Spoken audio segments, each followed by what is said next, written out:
dome. What's up in your dome? Break that shit.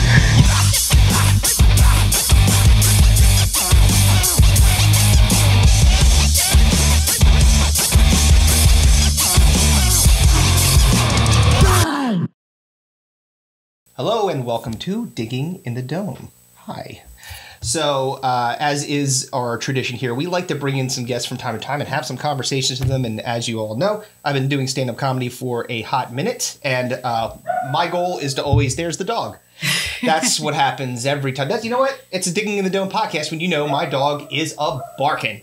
But anyhow, despite that, I have a guest today. My guest here is, her name is Karen Schwarz. She is also a comedian, and she's going to be performing at the Colonial Theater in Phoenixville, Pennsylvania, November the 2nd it's a women's empowerment comedy jam. Yes. So you definitely want to go check that out. She's been doing comedy for a little bit over a year. You may have heard her on, I don't know, a little platform called SiriusXM. Pretty cool. She's performed at Soul Joel's. She performed at Steel Stack. She performs all over this area.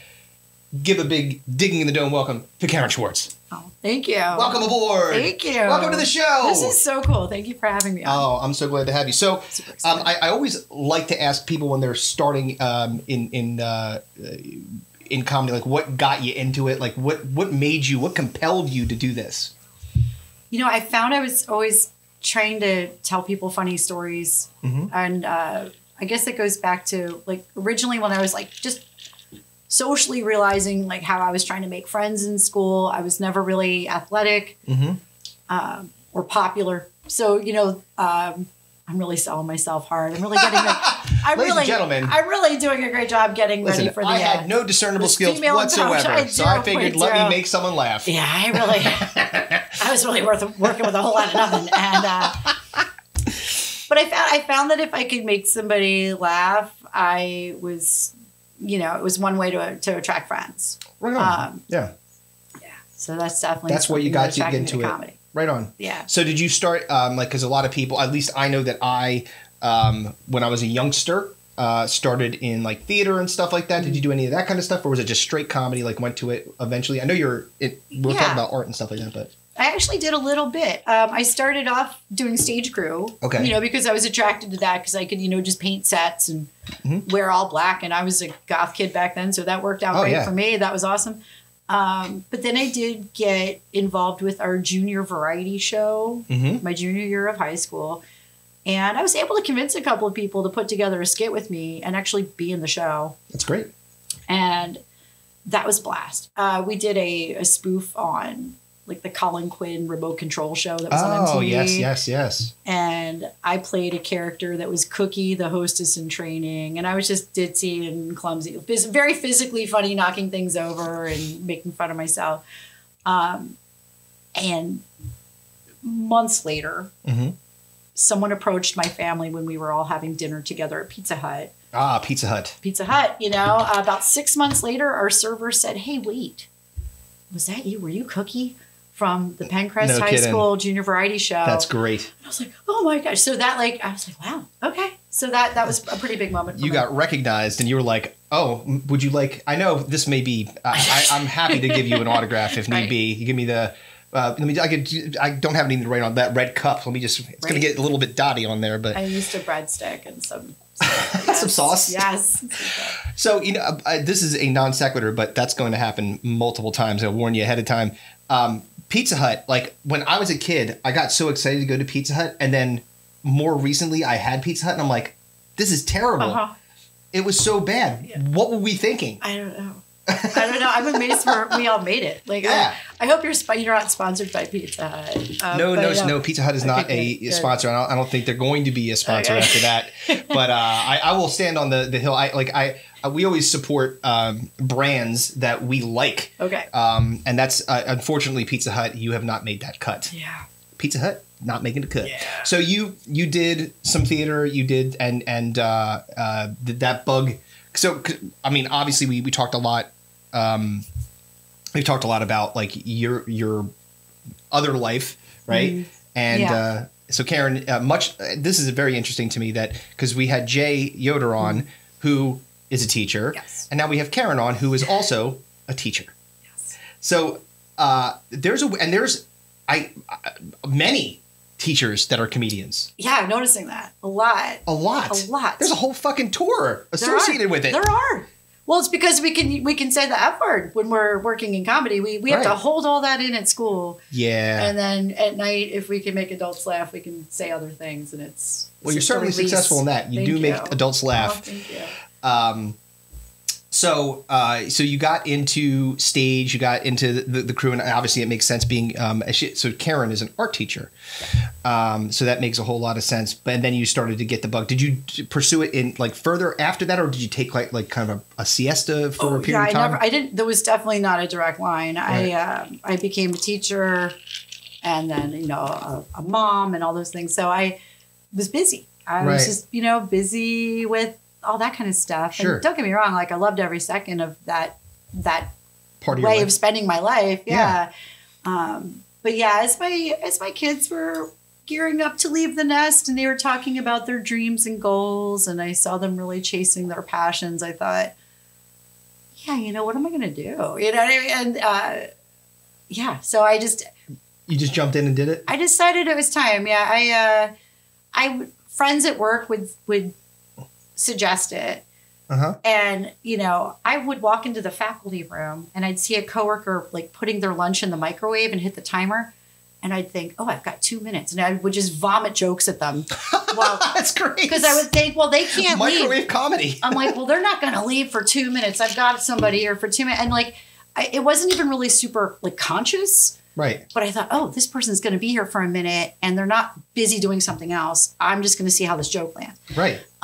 So when I decided to do it in a more appropriate way with a willing audience, I really enjoyed it. And like then the camaraderie meeting, like people like you guys, like you and all the, our gang. It's so much fun. I was just talking about this with somebody else. So the one thing that's was maybe the most surprising part about getting into comedy was that camaraderie, or that, and especially because we're all kind of in the boat together right now, trying to get somewhere, not knowing where we're going necessarily, but definitely trying to get somewhere. I think because I've been a musician my entire life, so I've been in bands and played really awesome clubs, and the band scene's different. There's definitely because you're usually just with your little crew, right? And you're trying to like get ready and prepare and stuff like that. So there's not a lot of the downtime part of it is like when you're waiting to go and perform or after you're done performing. But it's just a very different, like I kind of expected it to be, I don't know, I guess more standoffish when I started it. And it is 100% not that at all. Yeah. Like everyone's super accommodating and very, very kind and always willing to like help. Like, oh yeah. It's weird. It's a very warm and supportive group. I was worried about being roasted for sucking. You know what I mean? Like I was afraid to go, but then I don't know. I guess it was that first mic that I sat in on and watched everyone going up, and like you see that first person who says, they'll rip the joke out of the book. Forget this joke, like mid joke. Right. I'm not telling the end of this joke. This joke sucks. And they crumple the paper, they throw it, and then I'm like, wait, I could totally go up. This is okay here. Yeah. No one's gonna. It is mics are. Referring to open mics for the non-comedians out in the world there, are very forgiving in that way. And it's meant to be batting practice. It's not, you're not supposed to be up there like, it's great when I'll tell you what, usually, so Tuned Up yesterday was a very light crowd, but they were really good. Oh, that's cool. And so the stuff was hitting, and it doesn't always. Sometimes you go into those clubs where it's very quiet. Well, that's the thing about open mics that I've noticed too, is that, as supportive as we're all trying to be for one another, speaking for myself, I am very much in my own head about my notes. Yep. Before I go up. And I know I am missing so much. Like I know whoever is going up before me, I'm not giving them the attention they deserve at all. Because I'm so just fixated on what am I going to do when I go up. Well, I think that's kind of like, again, you're taking the swings and the batter, using more baseball references. Unfortunately, the Phillies lost. But go Birds. Go Birds. Go Birds. Yeah. See a lot of Eagles jerseys from here on out, boys and girls. So it does feel like I do the same thing. And sometimes it's because, and I feel like this is like not the best thing to do, but I feel like I can't, it's a compulsion of mine, is I'll write on the spot. Yes. Like right then I'm like, I want to talk about this like right now. Sometimes it works and sometimes it doesn't, but I just have to do it. Yeah. I'm like, and especially if things are going on in the room, I really do feel like, it's fun to be able to get up there. And then because that kind of, the thing that I noticed about open mics is, again, you've got 5 minutes. So if you do, and I've seen people do this, go up and do like a 4-minute setup and not land anything because you need to hit them quick. Yeah. So if you walk, like what you do, because I admire the way you do that. Thank you. Your first few seconds when you get brought up on stage, you circle back to something else that just happened in the room and it's hysterical. And then you win everybody over. And that's a really great way to start, especially in such a weird environment where you're just trying to get your material out in 5 minutes. So when you did it the first time, so you remember, everyone remembers their first time, right? Yes. So what was that experience like? Where was it? Okay. I was at Tuned Up. Oh, you're Tuned Up? I was at Tuned Up, and right it was not this past July, but the July before prior. Sure. And it was a light night. I don't know if people were on vacation, but summertime. I remember Jay Yoder was there. He was, because it was before he was on tour, so he was actually there to run his mic. He was there. And then Jeremy was there, and other than Ryan Rins was there for sure. And I'm trying to remember who else, like from our the regulars, like that were there. I think Alyssa Petson was there too. Anyway, I'm trying to remember who else was there. But there were so few of us that we weren't even in the main room that we normally use. Oh, really? They had us over by the bar.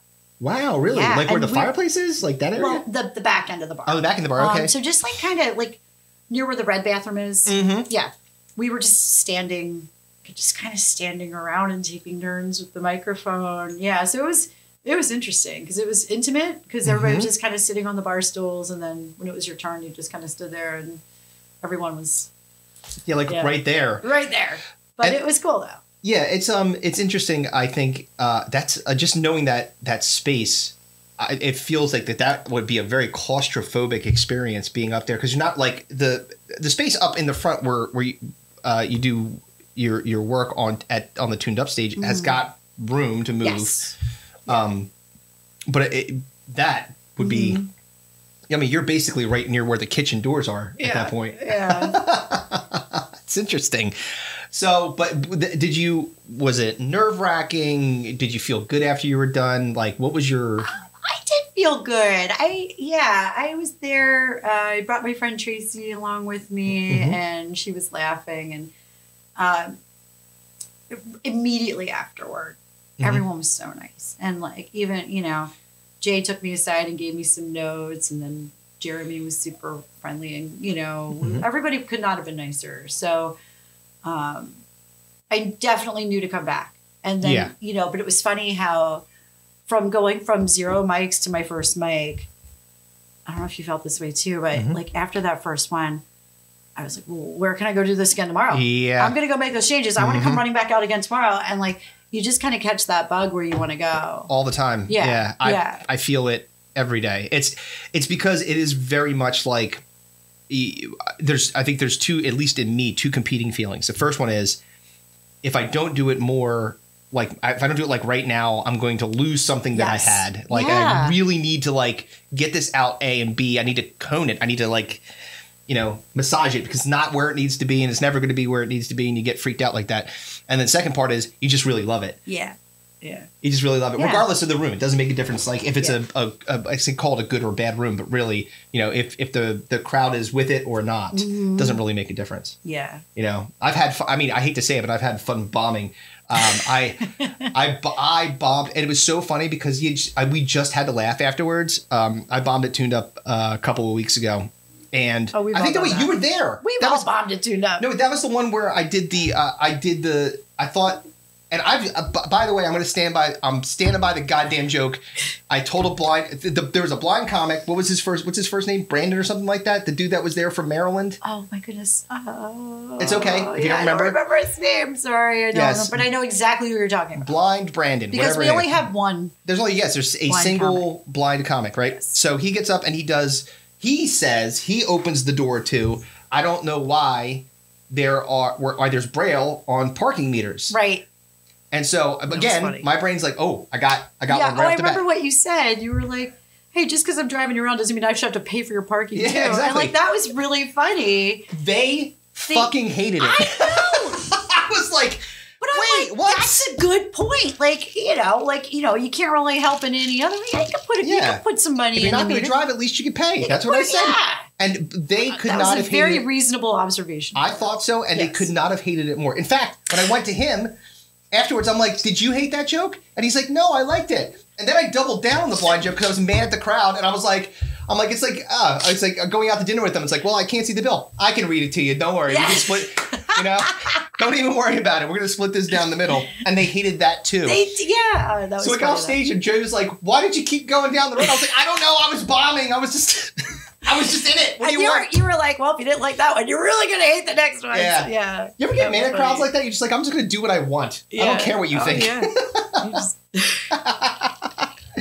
What was the most fun show you've had so far? Like, year plus doing it? Goodness. Good question. I'm going to say it's a little bit of a toss up, but I think the biggest, most fun one I had was when I had a spot on Steve Rinaldi's 7 for 7 at Soul Joel's. And tonight there's one going on too, but there was the one that was last month where the guys told me I could, bring as many people as I wanted to. Sure. So I went crazy just pushing out messages to everyone. Yeah. And I had a really amazing supportive turnout. So I think great. I must have had 50 people in the audience. That's incredible. That I knew. So Steve Rinaldi made the joke at the end of my set that I sounded like I was receiving my Lifetime Achievement Award. That's great. I mean, God love my friends, but they were when I play the tape back, they're laughing even when I'm not saying the joke. It's like before I even get to the punchline, they're laughing. And I'm like, well, is this because you already knew the joke or you're just trying to help me sound good? But that's, it's amazing footage of that. That's great. And it's good tape to have. It's like, hey, look how funny I am. Right? It was a lot of fun. It's interesting because like I think number one, good on you for promoting, because I think that this is something that I was talking to Chris Reynolds and Jesse on their podcast about this. And it's something that comedians, I think, sometimes miss about this. And this is something that I know from being in a original band for almost 2 decades. If you don't promote yourself, people will not come to see you. Well, they don't know.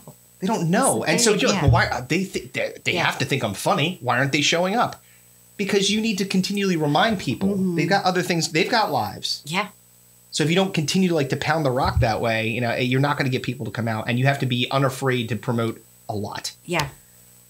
There was a time when I felt really muggy about it. Like, hey, I'm going to be at this, just kind of peppering it into conversation. And, but I'm sure you get this all the time where someone says, I'm sorry I missed that. You'll have to let me know when you're doing it again. Yep. So, I have, you put it on Facebook. If you know somebody isn't on Facebook, you text them, hey, if you can make it or not, no worries. But you hope people come. It is what it is. It is what it is, yeah. Look, here's the thing. Think of it this way. This is we're not doing slam poetry, right? No one wants to see that. No. We're doing comedy. So some people will show up occasionally. Oh, yeah. And that's not a knock on slam poetry. If you're a slam poet, do your thing. But we at least have more social, the acceptable thing. So I kind of I think about this in again, the musical terms. When I was in a band, I always was like, oh man, these cover bands were making thousands of dollars. Oh, yeah.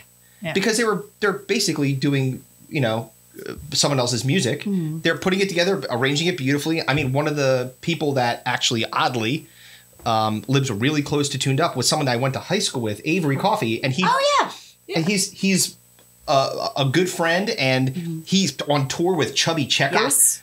This dude's, but he was in a cover band for almost the entire time I knew him. Yeah. And he would get, again, these packed gigs in southern New Jersey, and deservedly so, because people want to hear what they like. So being in an original band, you're going to be like, all right, I know you've never heard of me before. or you never heard my music, but I would really like it if you come out and see me. And so it's a very much an investment in that when people do say, come out and see me, I'll come out and see you sometime, and you can continue to promote to me. Right. You got to take that advantage, right? Yeah. Have you had family come out and see you? I have. Okay. I have. My cousins are awesome. So most of my family is very spread out. So my sister's family is in California, and they're very supportive. So I'll send them footage, and they'll laugh, and it's fun. My mom and dad are in Florida. Okay. So when I visit them, my mom will have the notebook out, and she'll have been on the phone all week, like lining up spots for me. She's amazing. That's incredible. Mom is like a momager, and she'll have the pen, behind her ear, and she'll be like, "So you gotta call, you gotta talk to Jerry, and then and then you gotta send this person, and then she'll have like all the names of she's awesome. So she'll set up, somewhere for me to go every night that I'm there. That's incredible. It's fantastic. Like I could not be more supported or lucky with that. Excuse me a second, Mom. What the fuck? You gotta get Mary Jane on it, dude. Yeah, my mom. You gotta get my mom on your team. Mary Jane. Yeah, listen, I'm about to swap you out, Mare. That's right. Yeah. So and you know what, you deserve this because we just had a call recently. I was actually, this is another Thursday. Yeah. I was just calling my mom just to say hello to her. I hadn't talked to her in a minute, and I was having a lovely conversation with her, and I was waiting in the parking lot for Allie to come out, and. So when Allie gets in the car, and I'm like, I was about to kind of wrap the call up, and I was like, well, why don't you just hang on? She was wrapping the call up too. I'm like, hey, just wait a second. Allie's going to be here in 1 second. So Allie comes in the car, and she's like, hi, Allie. Oh, hi, honey. When's your dad going to bring you down to see me? I was like, you motherfucker! I cannot believe that you just did that to me. And it's immediate. House school. Oh my God, you're getting so big. I saw a picture of you, blah, blah, blahing. It's like, when is you going to bring that? And then she proceeds to have a conversation just with her about how, because she just got her permit. She's like, well, soon you won't even need your dad. You could just drive down and see me without him. I'm like, so I'm just like chopped liver here. Not only are you not getting me gigs in South Jersey, you're also disowning me for no reason. Right. Oh, that's a lot. It's very upsetting, Mom. That's a lot. How dare you? That's very passive aggressive. Yeah, it's mean. It's mean spirited. She did. I don't know if you have. Does your mom your mom sounds fantastic. My mom is awesome too. Yeah. Love you, Mom. Oh yeah. I'm sure all the moms are awesome. But a couple of. I've been trying to figure out how to work this into a bit. I'm not there yet, but a couple of months ago, I called her, and oh honey, it's so good to hear from you. And then she said, I swear to you on my life. On my kids' lives. This absolutely happened. She said, if you were really seriously ill, you could tell me, right? I was like, wait, what? Why did she think something was wrong? I don't know. Wow. It was just like a out of nowhere comment. And I'm like, I'm fine. I'm like, why would you say something? Did you see a lump on me that I didn't notice? You didn't include me in when we were on FaceTime or something? If you were really seriously, you could tell me. Yeah. And I'm like, yeah, I know. I mean, I would tell you, but I'm not. I'm fine. I'm alive. Everything's good. Yeah. Way to go, Mom. I'm dying. You're not getting me any gigs. The checklist is. Okay. Yeah. Well, I am my parents' emergency contact when they travel. Yeah. Which, okay. Sure. Okay. Right on. So today I have students are entering my classroom and my phone rings. Uh-huh. Oh, it's my parents. They never would call me during school. Right. Where'd you get this? And they're like, oh, you have a class. Oh, honey, yeah, sorry to bother you during class. Hey, just real quick, if we die, this is what we need you to know. Can you just write this down real quick? And I'm like, Mom, hold on. And I'm like this to the kids. I'm like, hold on. Okay, friends. Yeah, please, artists, please find seats up front. Just fill the front two tables. Okay. Yeah, no, I have a pen. I have a pen. Kids, I'll be right with you, artists. Oh, good job. No, yeah, okay, okay. Well, yeah, safe travels. I love you.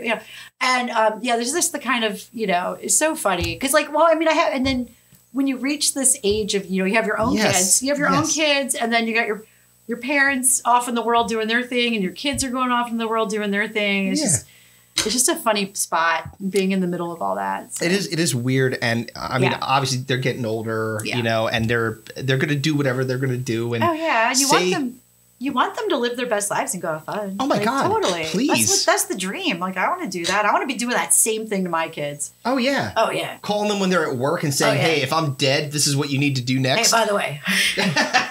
I don't mean to drop this on you in the middle of your big meeting, but you've been training for my death your entire life.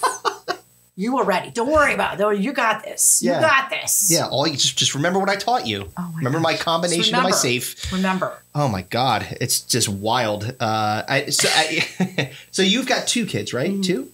And how old are your children? 22 and 18. Oh, wow. I have 2 daughters. Ages? 2 daughters. Yeah. 22 and 18. 22. So one's a freshman at Drexel. Awesome.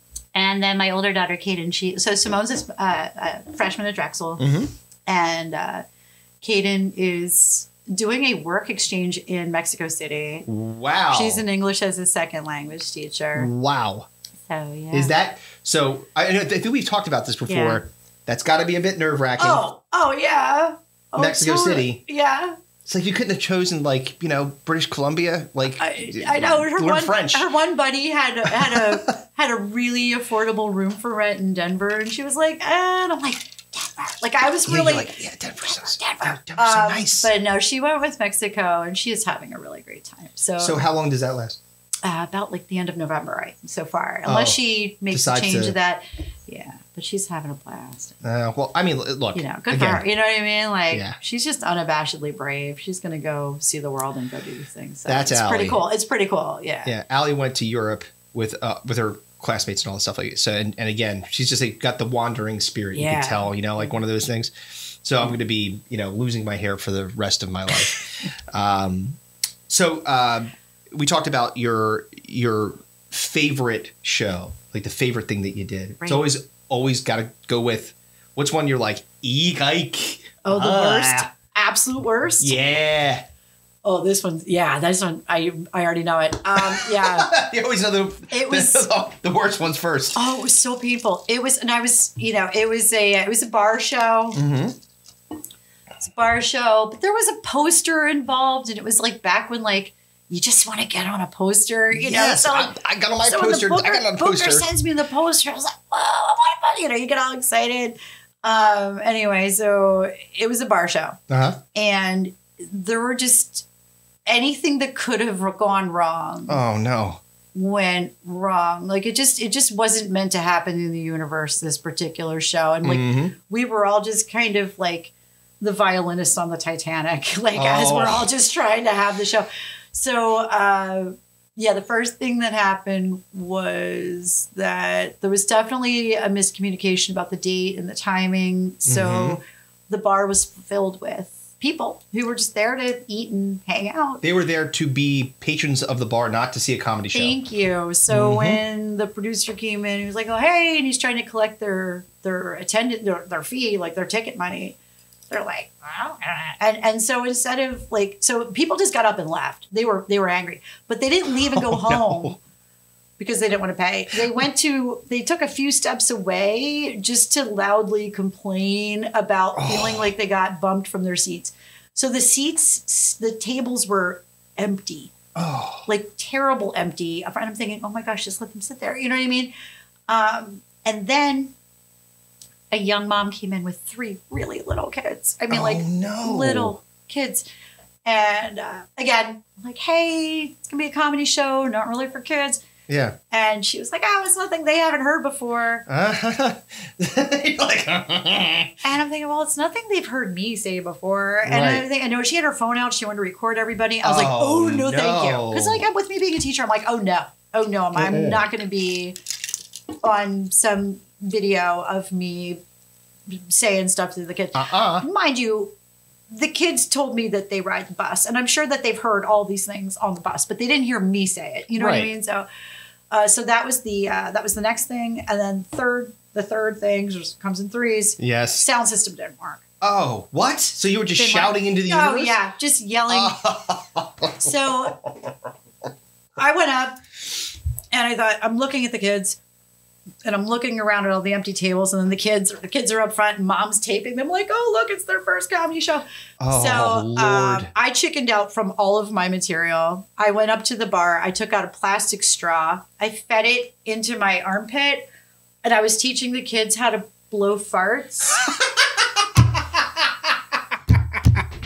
That's fantastic. It's amazing. If you haven't tried it. Like a straw in the... A plastic straw. It's got to be a plastic straw. And I know that a lot of places won't do the plastic straws because, because they're like, oh, they're not biodegradable and they kill the turtles. But I'm sorry, you know what is biodegradable?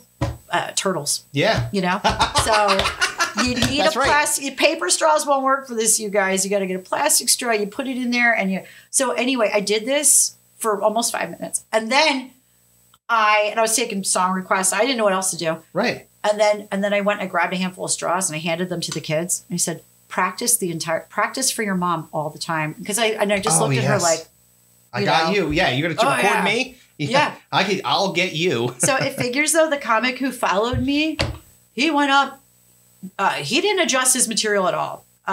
So he went up and did exactly what he had planned to do. He has a different kind of day job if he has a day job. And he went up there and he said a lot of stuff. He talked about, he used he talked about it all. Yeah. And then she panicked and scooped up her kids and she left. Oh yeah, well yeah, at that point. And I thought, why couldn't he have gone first? You know what I mean? You could have. Then you could have not have done 5 minutes of straw fart jokes. And yeah. I guarantee the straw fart jokes worked, killed with the kids. Oh, the kids loved it. They loved it. Sure. Oh yeah. And they learned something new that day. I'm sure they did. I'm a teacher first, I guess. You know what? Once a teacher, always a teacher. That's wild. Yeah, that was my way. Oh, and then, oh my gosh, there were 4 things that made it horrible. There were a couple of other comics that sat with us at our table. Mm-hmm. And I guess they assumed that their tab was going to be picked up for performing. Oh. So they left, and then I got the bill for everybody. No. Not kidding. What the hell? Yep. Yikes. So, yeah, there was that, too. So, anyway, yeah, just one of those, it was just like, oh, yeah, what else? You know what I mean? But, yeah. I didn't get a flat tire on the way home. So, you know what I mean? Positive. It technically could have been worse. 100%. Right. I remember, this is when I was in a band and we were really new, and we had a gig at, it was called Ludwig's German Garden. It's in Philadelphia. Okay. It was a restaurant, a German restaurant. Mm. We were playing fusion hip hop music in a German restaurant. So, I mean, there's been times we've done gigs where it's like, hey, where are we performing? They're like, oh, you got to go move that pool table, lift it up and move it so you can put the PA system there, and then you can play. So I know, man, those hell gigs, it builds, but I think it builds character. It does. Oh, yeah, it does. It strengthens you. I think open mic comedy does that to you, too. It does. Because you're really in front of people that are maybe the most critical of comedy. Most of the people are comedians there. So they're either, to your point, busy in their own head trying to figure out what they're going to say, or they are just going to be really uber critical of what you're doing. Mm-hmm. I don't think that's a bad thing necessarily. No, it's definitely still a good thing. Because sometimes sometimes you'll have someone come up to you with a note. It's like, oh, you know what I thought of, I wrote this down. Or, we can do that for each other too. So even though somebody might not be busting a gut laughing, right, our wheels are always still turning. Yeah. Because we're. That's one of my favorite parts about doing the mics all the time with the same people is that one of my favorite memories so far is we were standing in front of Tuned Up. It was you, it was me, it was Brad, and it was Dan. Mm-hmm. And we were just basically pitching jokes to each other and giving tags. Oh, that was really fun. Yeah, I remember that was one of my favorite memories too. Yeah. It was a lot of fun. That's cool. I like the idea of being able to sit down and have those conversations. And I do appreciate when people come up and say, hey, maybe you want to do this this. You know what I mean? Yeah. It's helpful because that's really what you're there for. Mm-hmm. It's I need to figure out how to straighten my swing out. Yeah. Do you like beer? Of course you do, but not any beer will do. Absolutely not. The Dome Pieces are people of discerning taste that require a delicious craft beer to celebrate the joys of life or wash away the workday. Well, Slack Tide Brewing has just the tasty cold adult beverage you desire. Slack Tide Brewing was founded in 2015 by Jason and Ted Campbell, two brothers raised in Cape May County, New Jersey, where your delightful hosts also happen to be from. And their philosophy is simple. Create a diverse, high-quality line of beers made with all-natural ingredients, sourced locally whenever possible. And to make Slack Tide Brewing a destination in Cape May County where locals feel at home and visitors look forward to returning. Their beers have won multiple awards from the New York International Beer Competition, Philadelphia Brewvitational, GIBC MSC, and the Great American Beer Festival, just to name a few. Not only are their beers available in bars, restaurants, and distributors all across the great state of New Jersey, their beers are now available in the state of Pennsylvania. If you don't see it at your local watering hole, grocery store, or beer distributor, you need to spread the word and tell them that they need to ride the tide. Slack Tide Brewing is currently located at 1072 Route 83 in Claremont, New Jersey, but will soon be breaking ground on a new 9,000 square foot facility on Route 9 in Swainton, New Jersey. Check out their website, slacktide.brewingco, that's co.com, and their Facebook and Instagram pages, Slack Tide Beer, for merchandise, current availability, and upcoming releases. And please, make sure to tell them that Digging in the Dome sent you. Slack Tide Brewing. Ride the tide. Must be 21 or older to drink. Please drink responsibly. So, you have been doing it for a year and a half. Do you have like a particular... I mean, let's go back to the fact that you were on SiriusXM. How did that happen? That's pretty incredible. Oh, that was just knowing the right people. It was just, yeah, there was an open spot, and I was in New York City, and Frank Vignola he was going to go on the show, right? And there was a space open for me to go on to, right? And John Fugelsang's staff didn't say, well, who the hell is she? Like they didn't really, like there wasn't really a problem. Like they were like, oh yeah, sure, yeah, we've got the space if you want to come on in. So I was like, oh my gosh, I'm really just getting in because like somebody couldn't do it. So yeah. So that incredible. Was really, really cool. Yeah. Yeah, that's a definitely a dream. I come from I did radio in college, and it's kind of birthed the podcast stuff is like wanting to be able to do that kind of a vibe. You know what I mean? Yeah. So that's really, really awesome to be in the room. Be like, oh my god, like it was neat. It was really cool. That's awesome. Yeah. Do you have like specific goals though? Like, so you're like, hey, all right, it's hard because obviously you've got your gig. Right, doing what you do in teaching, and like, but also in the back of your head, you're like, hey, you know what? You're making great progress. You know what I mean? You're getting bigger shows. You're traveling and you're doing stuff like that. Is there an end goal or is there not? I'm just enjoying it so much. Yeah. Like I haven't really. I don't know. I had this conversation with Jay where he knew. He said, "Yeah, he wanted to get a spot on TV." Yeah. And like every year that he set a goal for himself, he met it. Yeah. And I do believe in the power of goal setting. Like, I think you can manifest something if you set that goal. So with that said, no, I have not set any goals. I'm just really enjoying it. I love for now, like, it's really good for my writing and work rhythm, like with going to mics and working on material to keep myself motivated, to have like a show on the calendar just enough ahead that I have something that I'm chasing to make sure I to make sure I nail it. And then, that I need that next one though.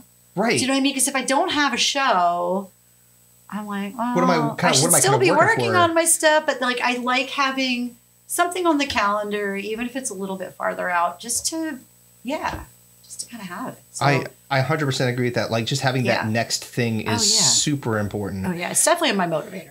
But it's not like, but I think your mentality, probably very similar to mine in that, like, again, you got bit by the bug as soon as you started doing it, and it became like this now obsession of just doing it just because, again, I don't like to use a reference to highly addictive drugs, but it is like heroin, I guess.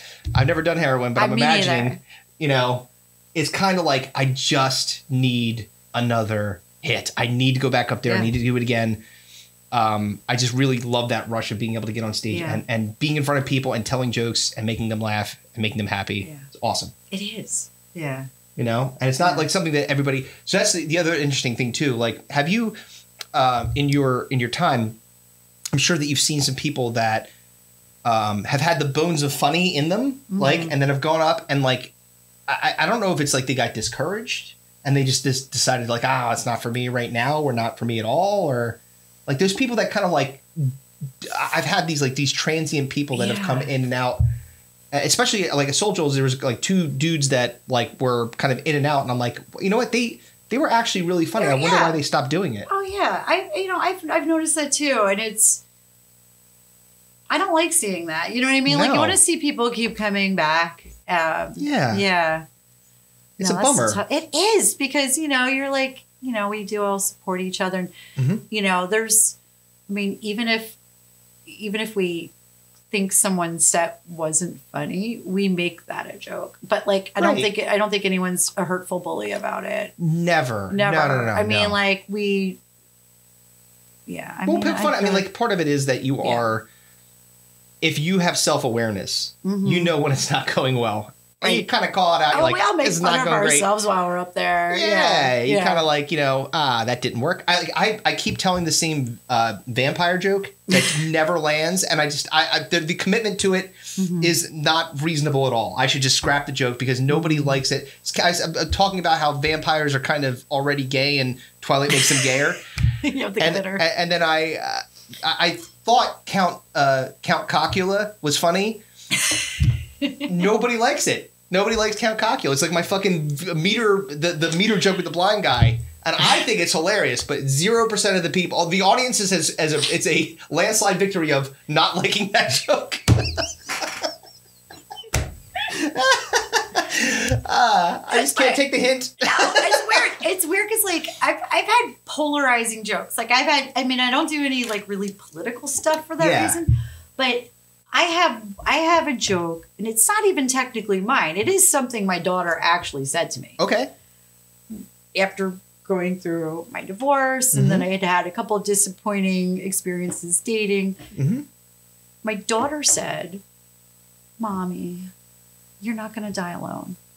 And I went, "Oh, that's so sweet." She said, "Because I really want to come watch." And oh my God.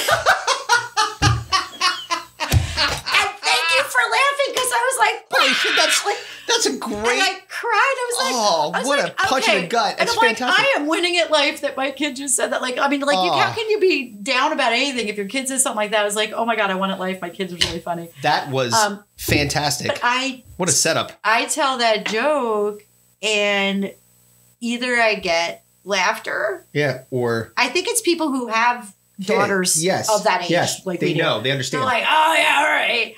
But like, and I'll say, like it's tough making plans with teenagers. Like it's nice to have something to look forward to, but but I've had so many times of telling that joke where I'll tell that joke and I'll get, and I'll get like such a weird, like an awkward groan, like like that was dark. Is she okay? And I'm like, yeah, that was a joke. It's a joke. It's called a joke. It is interesting that like people that go to a comedy show, like you're there to laugh. Like the whole purpose is we're not taking anything seriously here. No, you're there to escape reality. We're trying to be funny about stuff. And so, again, on the surface, that joke is fucking hilarious. That's really funny. My kids are funnier than me. I'm just going to say. They really are. They're, maybe one of my proudest moments as a dad.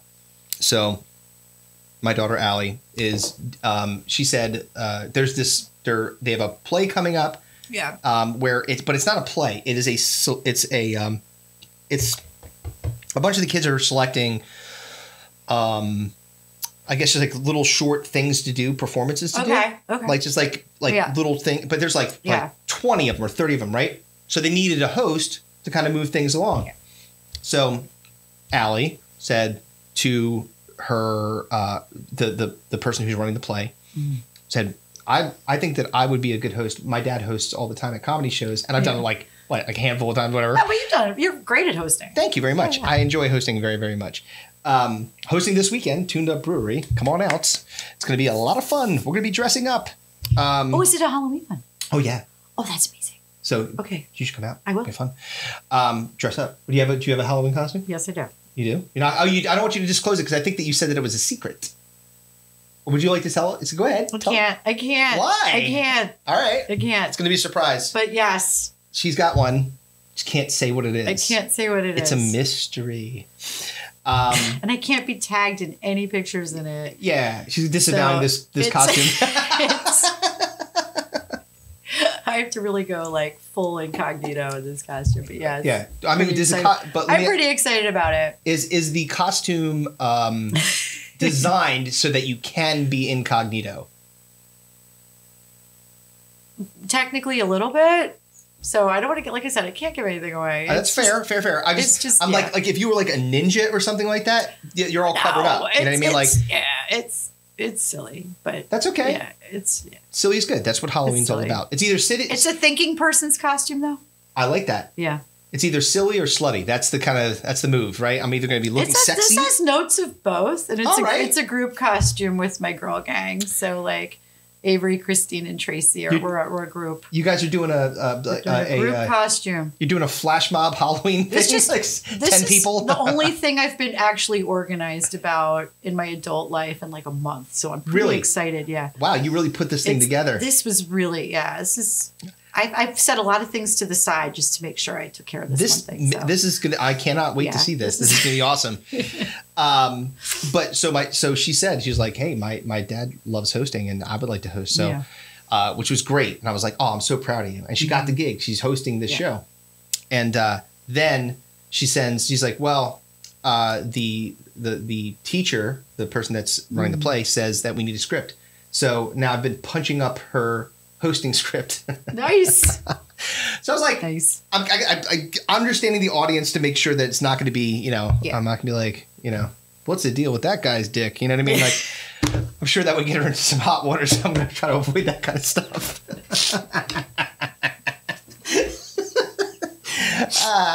You got to keep it, it's PG. It's just high school, but they do let you get away with more in high school, though, in theater than they used to. Yeah. I was going to say, if she does use that joke, and you guys were at, well, you wouldn't be at a Pizza Hut, but yeah. She would definitely be remembered. Yeah. That would be like upper level. Like that would be way beyond a Pizza Hut. I remember you. That'd be like a Red Robin. Oh yeah, like dude. An Applebee's level. P.F. Chang's. P.F.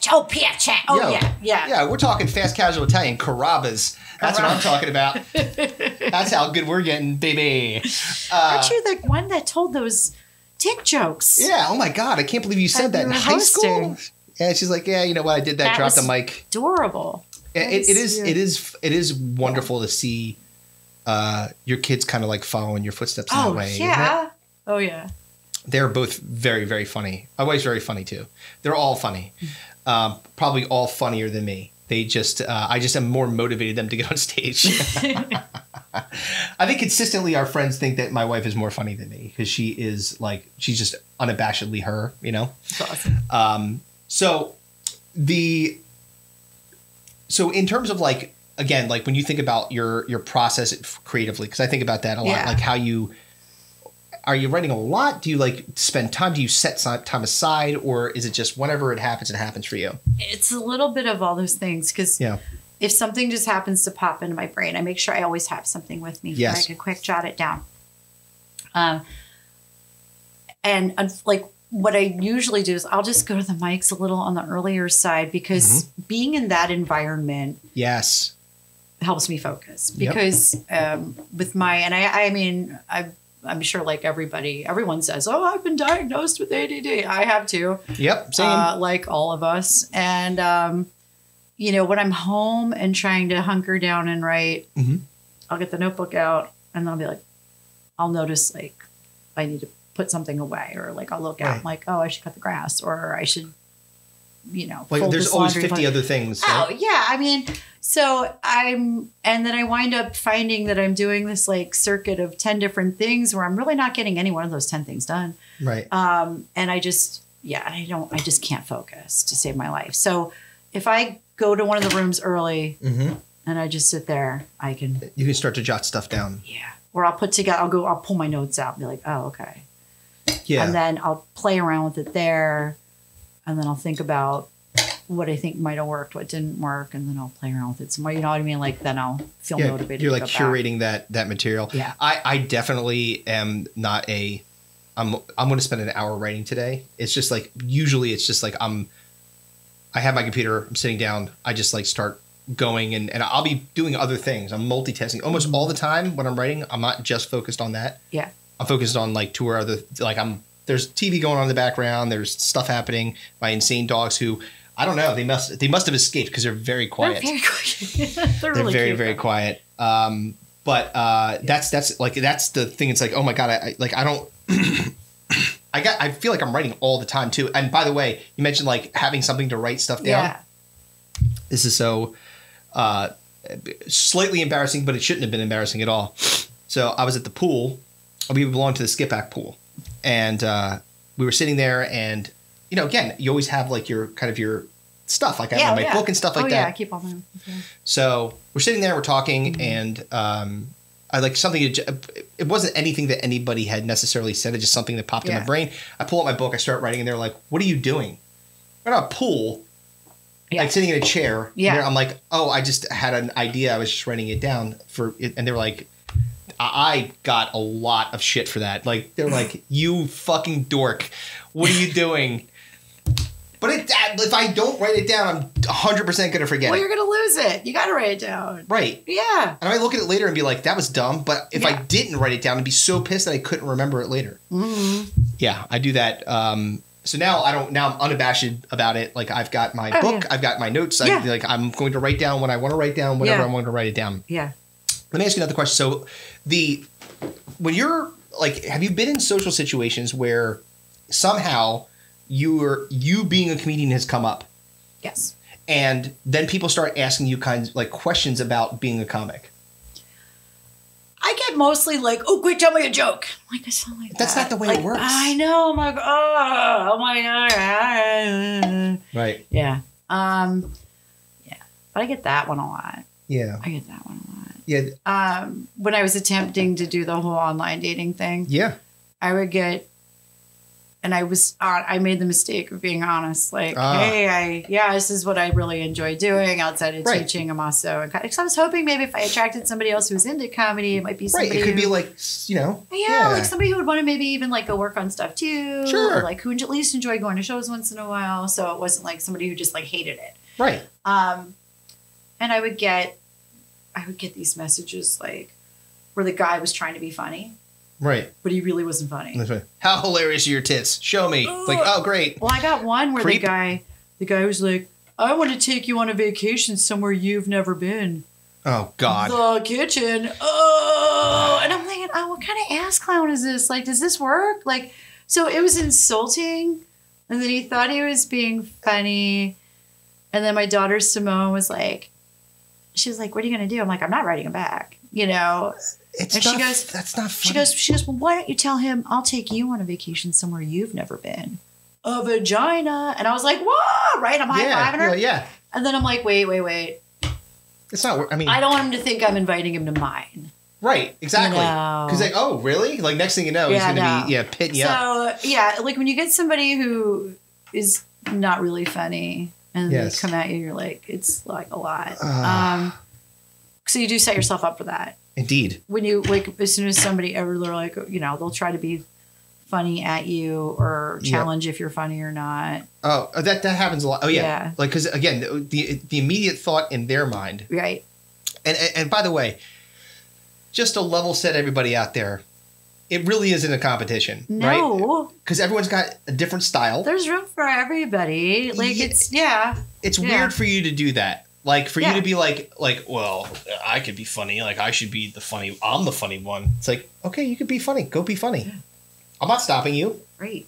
They're called open mics because it's open to anybody. Yes. Go and do it. Right? But yeah, they definitely do that. Or, this is my other favorite thing, when someone goes, oh, you're not going to use this in your bits, are you? Yes! And I get that a lot. I'm like, no, I'm not. Like, I have no interest in using what you're saying. I guarantee you, it's not coming in. You give you writing credit. What is? You're not. I don't need you to feed me jokes. And it's not like I don't know if it's am I being unappreciative that they're trying to give me material? I don't know. I don't know. I don't know. Yeah, like, I don't know what that is. That would crack me up. Like when someone say, "I got something you can use," I'm like, well, why don't you use it yourself and you come to the mic too? Because I'm not going to use that. Yeah, it's weird. Like for someone to like be like, hey now, don't you use? I don't want this to end up in one of your things. You're like, you've got zero. There's no chance. There's and I'll be 0% looking at risk. him like, no, that was really racist. I'm not going to use that. Yeah, that was aggressively racist. I would never say. Whoa, no, I'm not going to say that. You don't have to worry about me saying that. No, I get the craziest. Yeah, you get people do that though. Like they really do that, and I do feel like that people. It's interesting too because like I do feel like people have questions about like what would. This is why like the why part early on in doing it. Yeah. Why are you what possessed you to go and do this? I don't really have an answer for that. Yeah, but it's fun, right? It's fantastic. It's one of my most favorite things to do in the world, or I wouldn't do it. Yeah. You know? Yeah. It's just funny. What can I say? My dad did the just today said the hey, you could use that in one of your bits. I think you can write a bit about that, about a story about something that happened. So do you know what the term shovel buddy means? No. What the hell is that? That was like an old like Preston and Steve show reference to like if something were to suddenly happen to you, all that stuff you don't want anybody finding that you have. Yes. Your shovel buddy comes and removes it. Yes. So that your family isn't horrified or whatever. So you don't like upset somebody if there's something they come across where they're like, what, you know. So when my parents were in the process of moving from Pennsylvania to Florida, my mom brings out this copy, like Xerox paper box, and it weighs 1,000 pounds. And she's like, honey, we're going to ask you to keep these at your house. I'm like, what is this? Mm-hmm. And my dad's like, yeah, what is that? And my mom said, well, these are some magazines your father collected. Oh, no. Before we were married. And you can imagine the content. And they got him through Vietnam. You know what I mean? Yeah, like, hey, I'm not judging. Yeah. But she said, these might be worth money. And they're old Playboy magazines. Right, yeah. That's old porn. Yeah, sure. Old magazine porn. Because you can't just get porn. You've got to have these magazines that you've saved all this time. So if there was anyone famous in them, maybe they would have, but there are not. Now I've checked kind of, but What do you mean? You have not taken them to Antique Roadshow to see if your Anna Nicole Smith Playboy is worth $5,000? Oh, it's just a misprint where her tit's upside down. That's why it's worth more. Wait, you have the Mamie Eisenhower? The Eisenhower Playboy. Playboy. Oh my God. It's worth like $7. I didn't know that. My goodness. So it's so funny. So I have this box of these magazines and it weighs 1,000 pounds. So my daughter, who just turned 18, called me and said, hey, there's some documents I need because I'm registering to vote. Okay. And I'm like, oh, no worries. I think they're in the safe. So I keep these two things together. The safe and the box are in the same place. Oh. So I go to punch into the safe and I realize that the batteries are dead to the keypad on the safe. Oh, no. So I'm like, okay, well, so I Google what to do. Right. And they're like, oh, gently open the battery hatch and blah, blah, blah, blah, blah. So I try to do it. I follow the video instructions. Right. I wind up breaking the plastic. Oh, no. So, yeah, because it's like thin and dry rotted. My Halloween decorations run on better constructed battery compartments than the one on my fire safe. So I bust this thing to bits and I'm like, I'm over. Like it's over for me. It's not done. So I go, so then I'm like, no, because Simone's like, hey, I need this by midnight so I can register. I'm like, I'm not done yet. So I Google again. And now there's a guy saying if you just go around with a crowbar, you can pop the door loose. Okay. I got this. All right. Do you have a crowbar? Yeah. All right. Right on. So I'm trying to get leverage with the crowbar, but the box is in the way. Right. Yeah. And I'm trying to push the crowbar, and I try to gently slide the box over. Box spills over, and I'm just covered in tits. They all come spilling out. They all come flying out. They're all flying out. And and I'm buried under them. Like I'm literally sitting on the floor, and all of them just, and the crowbar gives, and I thought maybe I popped the door loose, but just the asbestos or fireproofing stuff, it's all over the place. This white crumbly. That wasn't asbestos. The fireproofing biz. Magazine. That could have been anything. Oh yeah, you thought it was. It was the same. It was the same.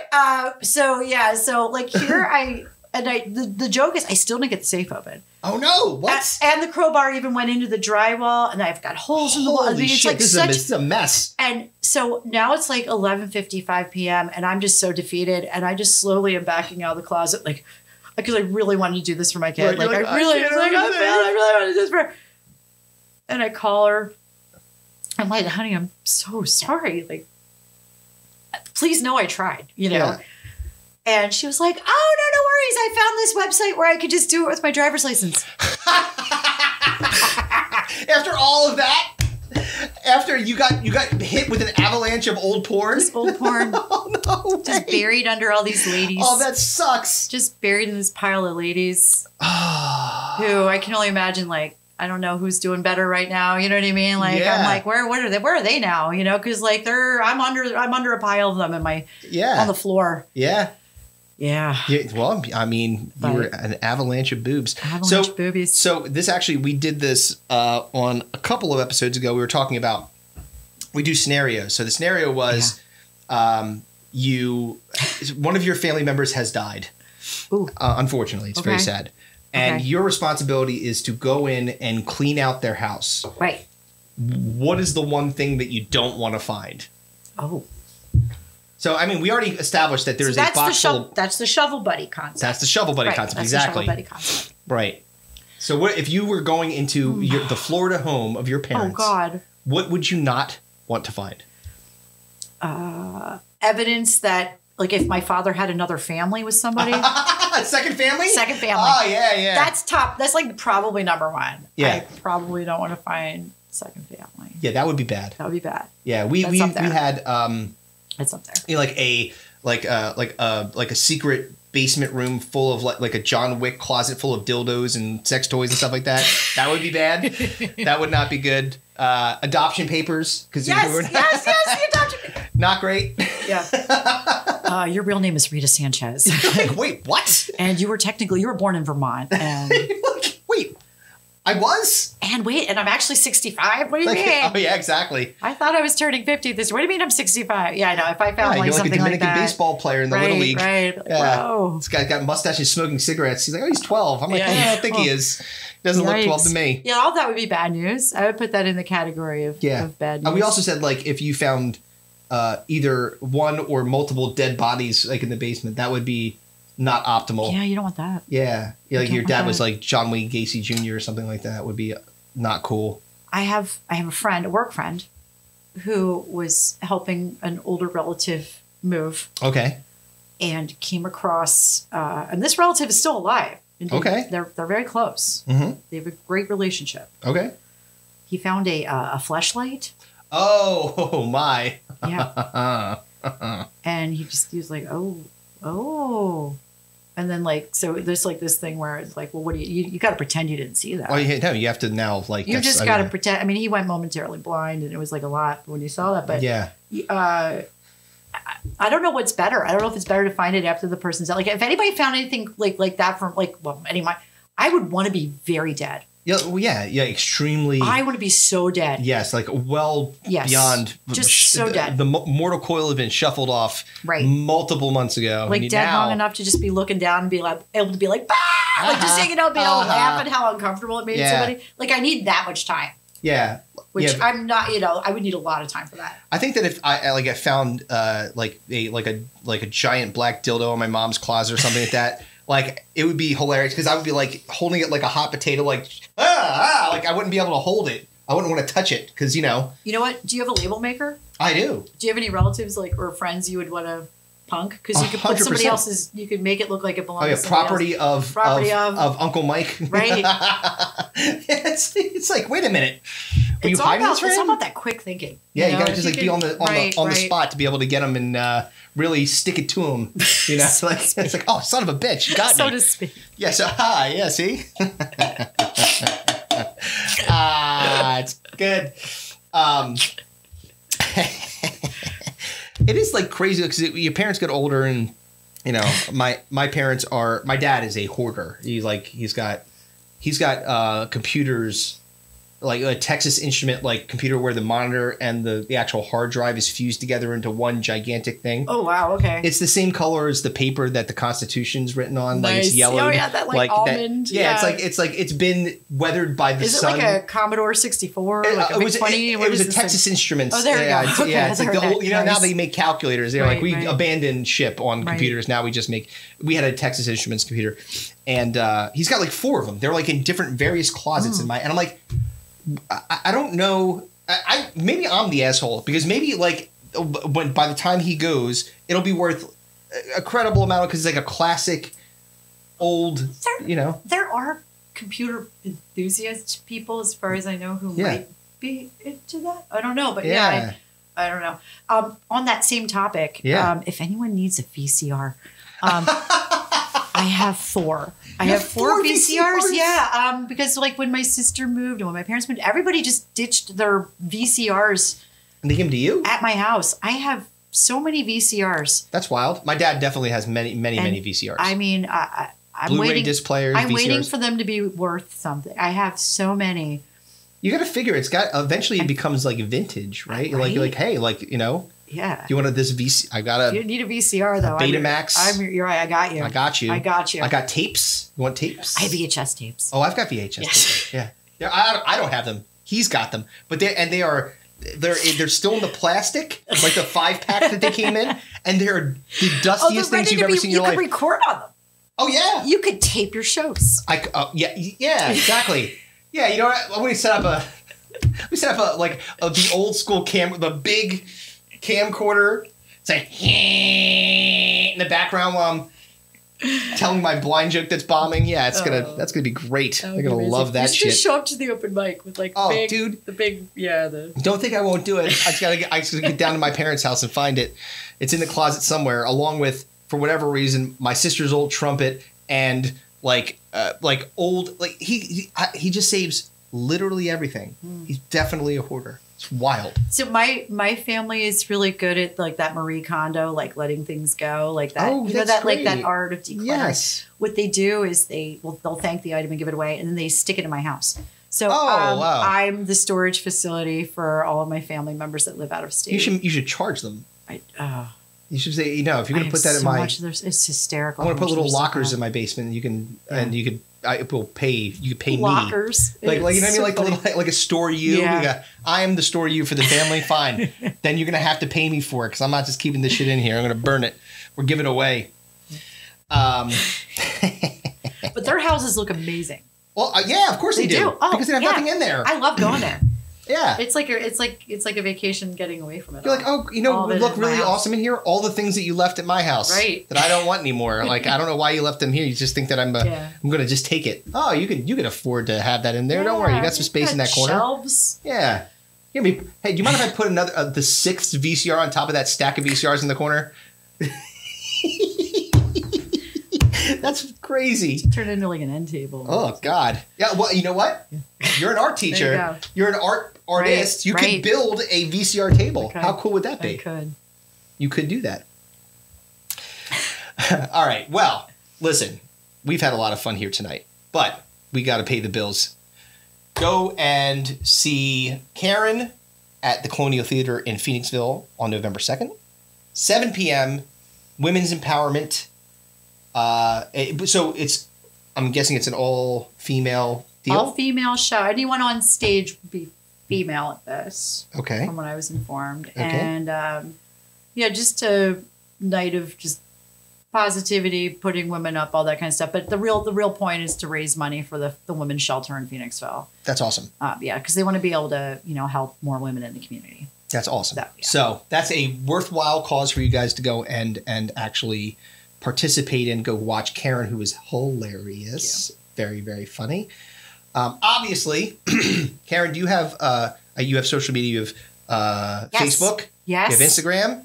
I'm on the Instaface. She's on the Instaface. I'm on Facebook. I'm Karen Schwarz.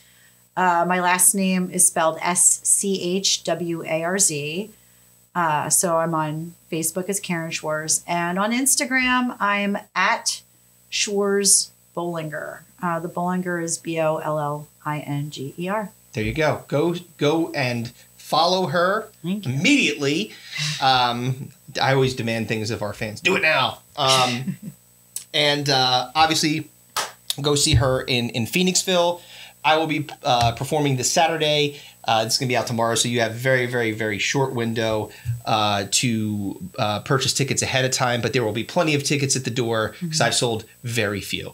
But that's okay. I got walk-up traffic is going to be fucking awesome.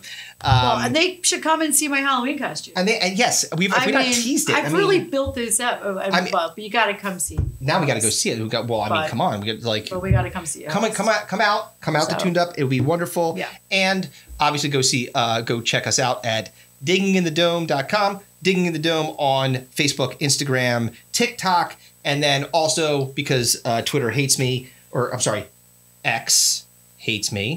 My ex hates me.